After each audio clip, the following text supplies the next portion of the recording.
오늘 이제 구원에 이르는 신앙 사망인데요. 이제 이 사망의 내용은 뭐냐면 믿음의 정도에는 각각 차이가 서로 있다는 거예요. 근데 이 믿음이 여러 환경을 통해 공격을 받습니다. 그래서 연약해질 때도 있고 또 강해질 때도 있다. 그래서 하지만 결국 승리에 이르고 여러 모양으로 자라나서 그리스도를 통하여 온전한 확신에 이르게 되는데, 이는 그리스도께서 우리의 믿음의 창시자요 또한 온전케 하신 분이시기 때문이다라는 게 사망의 내용입니다. 여러분, 우리 지체들마다 또 저도 그렇고 믿음에 대한 이제 차이가 있습니다.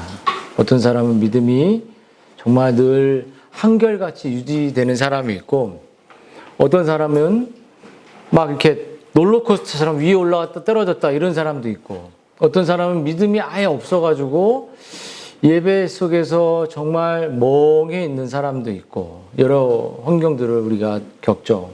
근데 여러분, 오늘 이 외민이 우리에게 말하는 건, 구원 얻는 믿음은 놀라운 확신을 갖게 된다는 거예요. 확신은 뭐죠? 그 확신 안에 즐거움을 갖게 된다는 거예요. 정말. 그래서 여러분, 오늘 확신에 찬 한 사람의 이야기를 먼저 하는데요. 이제 마태복음 8장에 보면 8절 9절에 보면 백부장의 하인이 이야기가 나옵니다. 하인이 이제 병들었어요.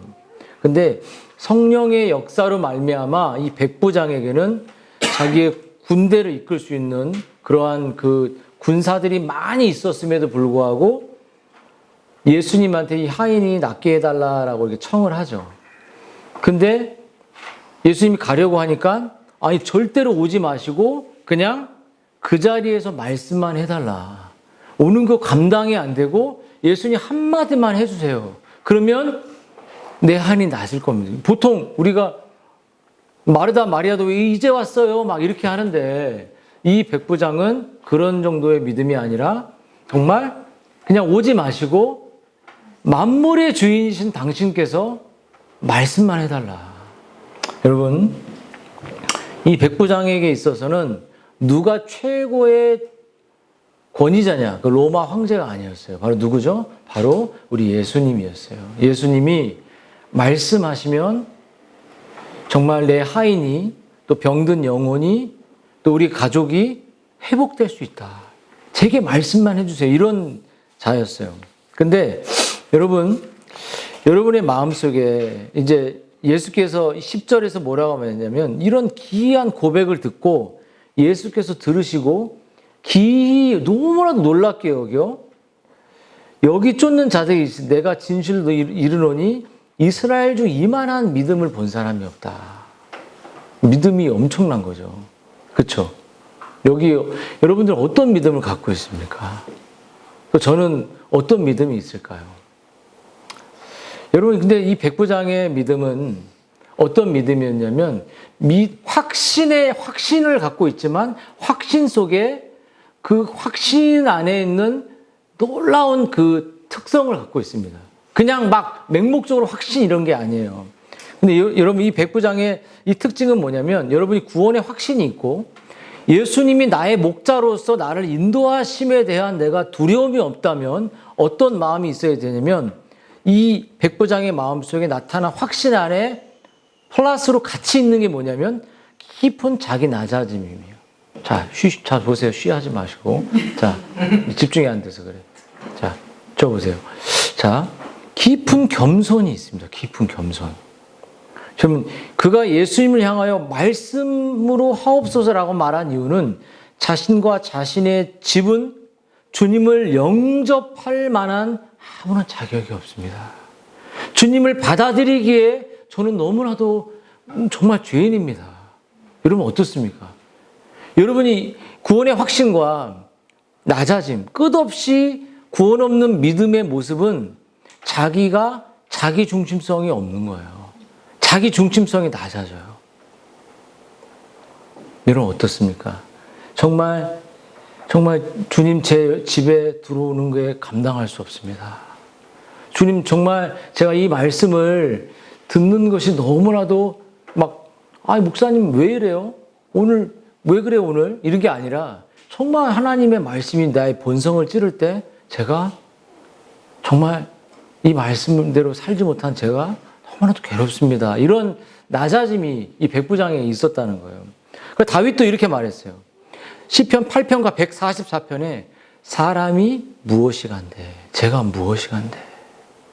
여러분 어떻습니까? 여러분이 무엇이 간대? 여러분 그렇게 어떤 사람입니까? 다윗은 먼지, 그림자, 헛것이라고 해서 자기의 인생을. 근데 우리가 큰 확신 가운데 있는 사람들은 정말 나의 구원을 너무나도 확신하고 기뻐하는 사람들은 이 겸비함을 갖고 있어요. 정말. 야곱이 고백이 뭐냐면 나는 주의 종께서 베푸신 그 모든 은총과 모든 진리를 조금이라도 감당할 수 없사오나 내가 이 지팡이만 가지고 요단을 건넜으니 지금 두 때나 이뤘다. 이제 물론 야곱의 인생에는 많은 변화가 있었지만 자기가 지팡이 하나로 시작한 인생에서 많은 것을 얻게 된 것이 주님의 은혜라는 말을 많이 해요. 여러분 어떻습니까? 구원의 확신과 이 감사와 이 고백이 여러분의 마음속에 정말 이런 낮아짐이 있습니까? 정말로? 사도 바울은 자기를 죄인 중에 괴수라 그랬어요. 그리고 이 세리는 정말 가슴을 멀리 서서 눈을 들어 하늘을 쳐다보지 못했어요. 너무 가슴 아파했죠. 제가 하나님 앞에 이런 은혜를 얻을 자격이 없는데 얻게 된 것이에요. 여러분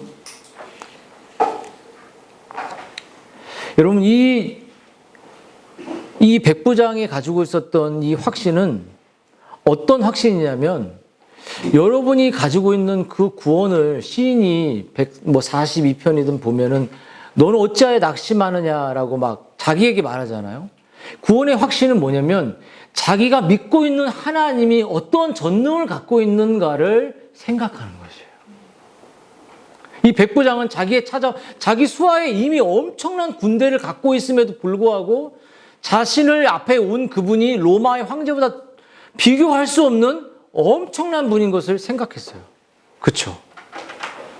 그리고 나에게 베푸신 구원, 나에게 일어난 이 영광스러운 나를 위해 죽으신 나의 죄를 위해 죽으신 주님의 은혜를 생각하고 묵상했습니다. 그리고 그걸 끝나지 않았어요. 적용했어요. 믿음은 적용하는 것이에요. 구원의 확신은 정말 내 삶에 대입해보는, 하나님이 이렇게 일하시지 않은지 대입해보는 겁니다. 끝없이 대입해보는 거예요. 여러분, 백부장은 예수님의 권세와 능력을 믿었을 뿐만 아니라 자신의 상황의 실제 속에 이 하인을, 내 가정의 암담함을, 내 인생의 모든 것을, 내 모든 아픔들을 내가 맡기는 거예요. 그리고 와달라고 하지 않고 한마디만 해주세요. 엄청난 확신과 엄청난 낮아짐이죠. 여러분, 적용되지 않는 믿음은 죽은 믿음이라고 할 수 있습니다. 여러분, 예수님이 살아계시다고 믿는다면 여러분, 우리가 그래도 염려가 막 옵니까 안 옵니까? 오죠. 그렇죠? 예수님이 진리라고 믿는다면 우리는 그것을 믿고 그 앞으로 나아가야 되죠. 예수님이 기도를 들으신다면 믿고 우리는 기도해야 되죠. 성경이 하나님의 말씀이라고 믿는다면 그것을 묵상하고 그 말씀이 나에게 임할 것을 믿고 나아가야죠. 여러분, 그러므로 여러분, 우리들의 마음속에는 믿음이 진짜 적은 사람도 있고 또 베드로처럼 막 물 위를 걷는 신앙일 수도 있어요. 막 우리 찬송가 보면, 가스펠 보면 물 위를 걷는 자 이런 거 있잖아요. 근데 나는 그거 별로 같아. 왜냐면 물에 빠질 때가 많아. 물에 빠지는 사람 이런 제목을 바꿔서 물 위를 걸을 때는 별로 없어요. 그렇지 않습니까? 이게 좀만 나가면 이 아이가 조금 마음을 건드려버리면 다 힘들어 버리잖아요. 우리 가정은 작은 하나만 힘들어도 물에 다 빠져버려요. 근데 중요한 건 진짜 믿음은 물에 빠졌을 때 나를 건져달라고 말하면서 즉시 붙잡아 주시고 있어요. 여러분, 우리는 물 위를 걸을 때보다 물 밑에 빠질 때, 그리고 그때 예수님을 3번이나 부인할 때, 여러분, 우리들의 인생에는 이러한 그 믿음에, 베드로가 3번 부인했다고 해서 믿음이 없는 게 아니죠. 그냥 아주 연약해진 거죠. 그래서 여러분, 우리가 오늘 지금 말씀을 들을 때 내 안에 도전이 되고 생각이 들더라도 이 주일만 딱 벗어나 보십시오. 전화 한 통화 받거나, 문자 메시지 한 통화 받거나, 어떤 관계자가 연락을 받거나, 직장 상사에서 사업에 계약이 안 됐다는 이야기를 들을 때, 여러분, 우리는 금방 무너지게 돼 있어요. 그래서 우리가 이 확신을 유지하기 위해서, 확신 가운데 계속 거하기 위해서 해야 될 것은, 아우구스티누스는 이렇게 말했어요. 우리의 믿음의 삶에 지금 만족하지 마라. 불만을 가지라는 거예요. 여러분, 어때요? 지금 여러분의 모습에 만족스럽습니까? 믿음에? 여러분, 아우구스티누스가 이렇게 말했어요. 믿음이 약한 자요, 담대하라. 아무리 작은 믿음의 씨앗일지라도 당신을 천국으로 데려다 주기에 충분하기 때문이다. 여러분들이 이게 제가 리더로서 꼭 보고 싶은 건 믿음의 고백입니다. 그게 강하든 약하든. 그게 안 보이면 그 사람의 구원을 우리가 같이 누릴 수가 없어요. 그렇죠? 그렇듯이 여러분, 믿음이 강한 자요, 당신의 영혼을 계속 감시하라. 당신이 잘하고 있지만 넘어질 수 있으므로 안심해서는 안 된다. 당신의 믿음이 자라도록 애쓰라. 그래서 당신이 아직 그리스도 예수의 충만한 부유하심에 도달한 것이 아니기 때문이다. 그래서 항상 현재의 당신의 모습에 불만을 가져야 한다. 당신이 당신의 믿음의 삶과 모습에 만족하는 그 순간 당신은 거기에 머물러 있게 될 것이다. 정말 거기에 머물러 있지 마십시오. 그래서 외민은 우리를 자주 여러 모양으로 우리의 믿음이 공격당한다는 거예요. 자녀 때문에 공격당할 수 있죠, 믿음이. 또 경제적인 것 때문에 공격당할 수 있습니다. 환경 때문에 공격당할 수 있어요. 관계 때문에 공격당할 수 있어요. 우리의 믿음은 끝없이 우리를 공격해요. 그래서 마귀는 정말 우리를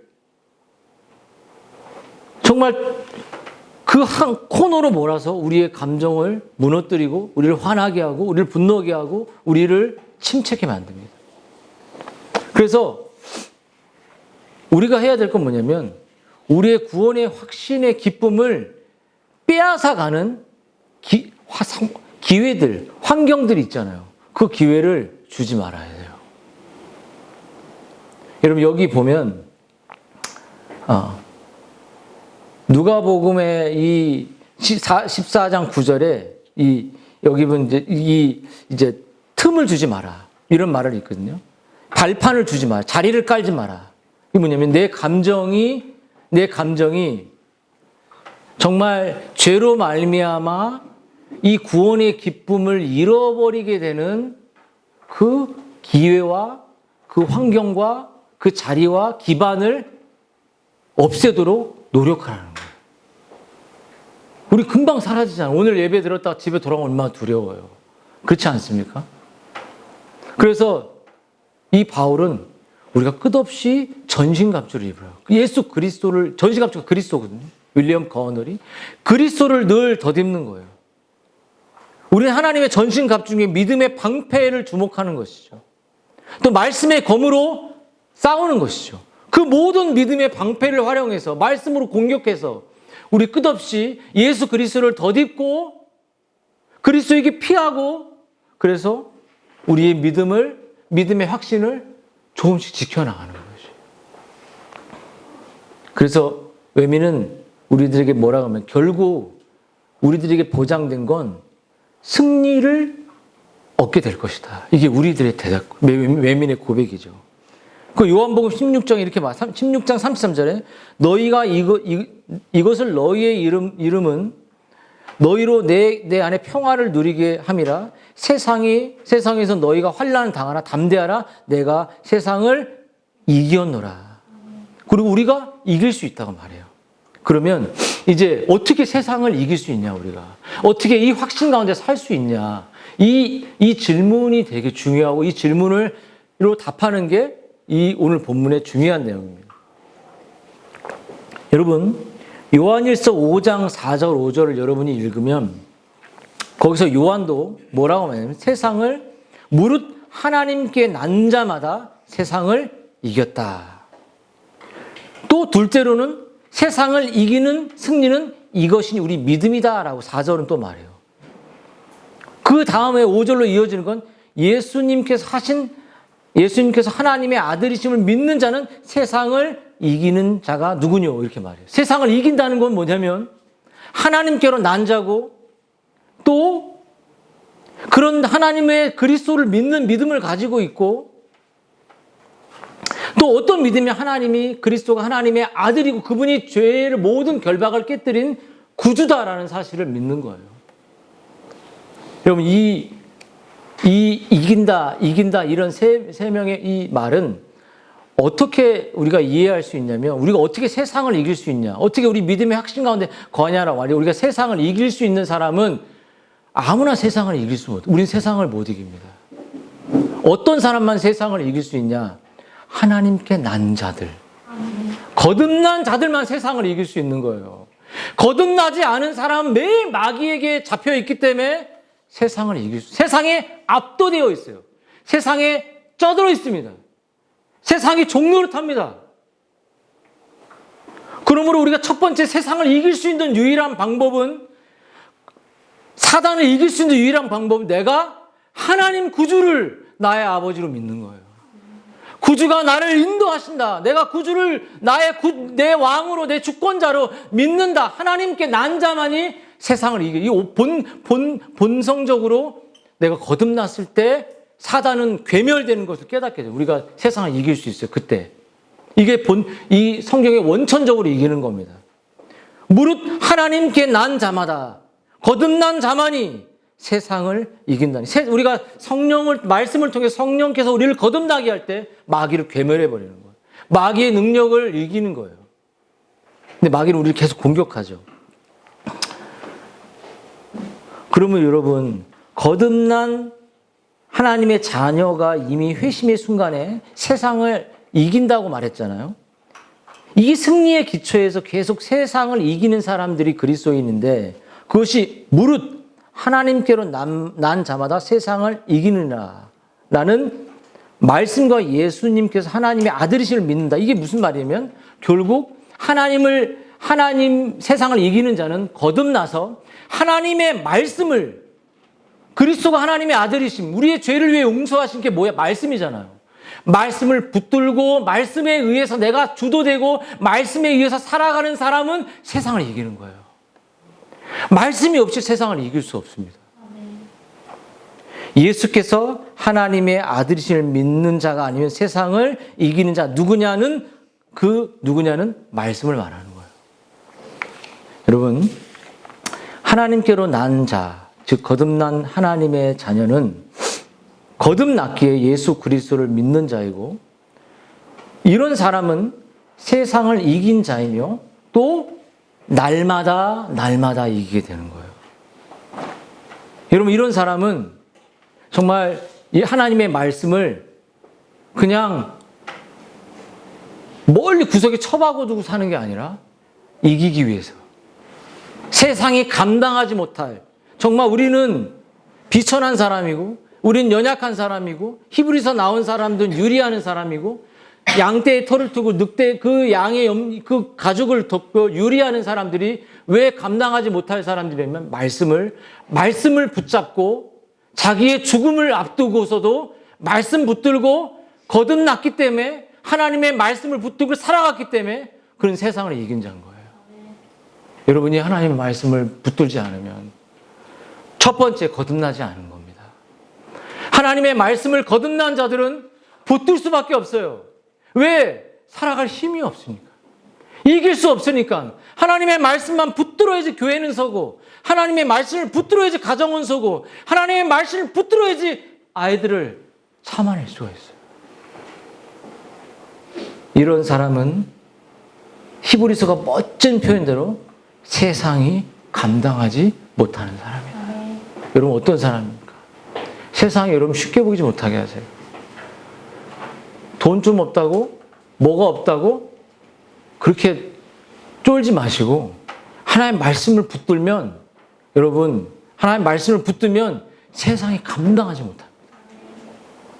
누가 나를 우겨싸움을 당해도 내 왕이 나를 책임지시고 계시기 때문에 우리는 넘어지지 않아요. 그러면 여러분 그렇다면 말씀을 붙들고 살아가는 우리들에게 더욱더 해야 될 게 뭘까요? 말씀이 누구죠? 바로 로고스이신 예수 그리스도를 말하는 거예요. 그렇죠? 그렇잖아요. 그래서 이 경주자가 눈을 떼지 말고 바라봐야 할 게 누가요? 절 보세요. 누구예요? 예수님. 이 마라톤 하는 달리기 하는 경주자가 은유라 달리기 하는데 꼬린 지점을 바라봐야 돼? 안 바라봐야 돼? 달리기 하면서 엄마가 한번 꼬시면 가면 돼? 안 돼?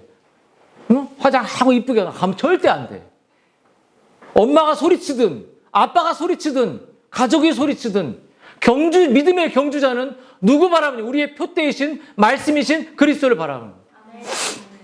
그래서 예수를 바라보라는 아이자 암브로스가 큰 대작을 썼는데 9가지 단계를 거쳐야 한다고 말했습니다. 이거 읽고 마치겠습니다. 먼저 여러분 뭘 바라보아야 하냐? 뭘 바라봐야? 첫 번째, 그리스도를 알아야 합니다. 두 번째, 그리스도를 생각하는 것입니다. 세 번째, 그리스도를 갈망하는 것입니다. 네 번째, 그리스도를 소망하는 것입니다. 다섯 번째, 그리스도를 믿는 것입니다. 여섯 번째, 그리스도를 사랑해야 합니다.